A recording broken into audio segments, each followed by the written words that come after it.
Shalom, selamat pagi Bapak Ibu keluargaku yang diberkati Tuhan Yesus Kristus.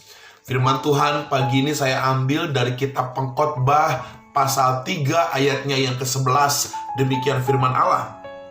Ia membuat segala sesuatu indah pada waktunya, bahkan ia memberikan kekekalan dalam hati mereka. Tetapi manusia tidak dapat menyelami pekerjaan yang dilakukan Allah dari awal sampai akhir. Selamat pagi keluargaku, selamat menjalani tahun 2025, tahun baru, tahun yang penuh dengan berkat Tuhan. Ada amin saudara. Tahun akan menjadi tahun penuh kelimpahan berkat, akan menjadi tahun penuh mujizat yang akan kita jalani bersama-sama dengan kekuatan Tuhan.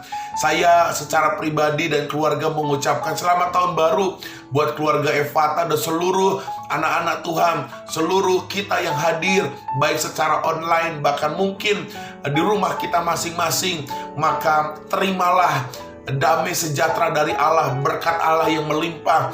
Karena Allah yang kita sembah adalah Allah yang akan menjadikan segala sesuatu indah pada waktunya. Renungan firman Tuhan pagi ini saya beri judul Indah pada Waktunya.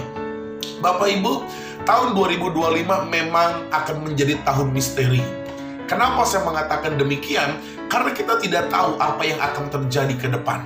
Apakah keluarga, usaha, karirmu jauh lebih baik? Apakah usaha, karir keluargamu akan semakin menurun, akan banyak tantangan, akan ada banyak mujizat? Kita nggak mengerti.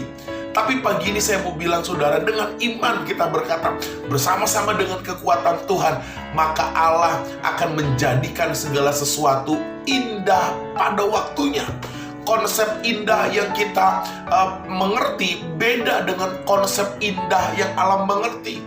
Segala sesuatu yang kita terima, percaya bahwa Allah akan menuntun kita kepada keindahan, akan menuntun kita kepada sesuatu yang lebih baik. Karena Allah kita jauh lebih mengerti apa yang kita butuhkan di tahun 2025. Ada amin keluargaku.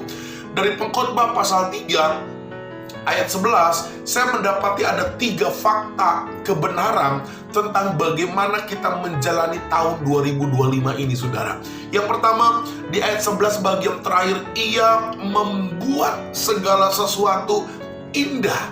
Bapak Ibu, pelajaran pertama yang kita pegang bahwa Allah hanya akan membuat keindahan dalam diri kita. Bilang amin. Allah yang kita sembah tidak pernah membuat sesuatu yang buruk. Allah yang kita sembah tidak pernah membuat sesuatu yang jelek. Di ayat 11 bagian awal, Allah membuat segala sesuatu indah. Percayalah Bapak Ibu, kalau tahun 2025 ada sesuatu yang jelek yang terjadi dalam diri kita, itu bukan karya Allah, itu bukan pekerjaan Allah. Allah membuat segala sesuatu indah pada waktunya.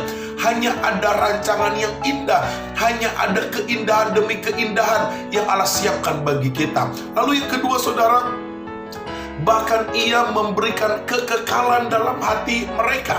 Pelajaran yang kedua yang kita bisa pegang bagaimana menghadapi tahun 2025, bahwa berkat Allah itu akan diberikan dalam diri kita, sifatnya kekal. Berkat Allah itu kekal, sukacita Allah itu kekal, damai sejahtera itu kekal. Kekal artinya tidak ada batasnya Bapak Ibu. Tidak ada yang bisa mengatur, tidak ada yang bisa membatasi. Berkat Allah itu kekal. Bapak Ibu percayalah, 2025 engkau akan menikmati berkat Tuhan yang tidak pernah putus. Karena Allah memberikan kekekalan dalam hati kita. Amin saudara. Sukacita Allah tidak akan pernah terputus. Sukacita Allah tidak ada yang bisa menghambat. Berkat mujizat Allah tidak ada yang bisa menghambat bagi kita. Kenapa? Karena berkat Allah, sukacita Allah, damai sejahtera Allah itu kekal adanya, tidak terbatas. Allah sanggup memberkati kita dengan berkat yang berlimpah. Yang ketiga saudara, tetapi manusia tidak dapat menyelami pekerjaan yang dilakukan Allah dari awal sampai akhir. Ini yang ketiga yang harus kita pahami, bahwa kita tidak pernah bisa menyelaraskan pikiran kita dengan pikiran Allah. Pekerjaan Allah tak terselami dengan pikiran kita. Karena itu yang perlu kita lakukan adalah terus bergerak maju bersama-sama dengan Tuhan. Lakukan firman Allah. Sekalipun firman tidak masuk dimensi pikiran kita, tapi masuk dalam dimensi iman, dimensi kebenaran firman Allah. Percayalah, pekerjaan Allah pasti indah pada waktunya. Selamat pagi keluargaku. Semangat menjelang tahun 2025 dan nikmatilah berkat kelimpahan dari Allah. Shalom, Tuhan berkati kita semua.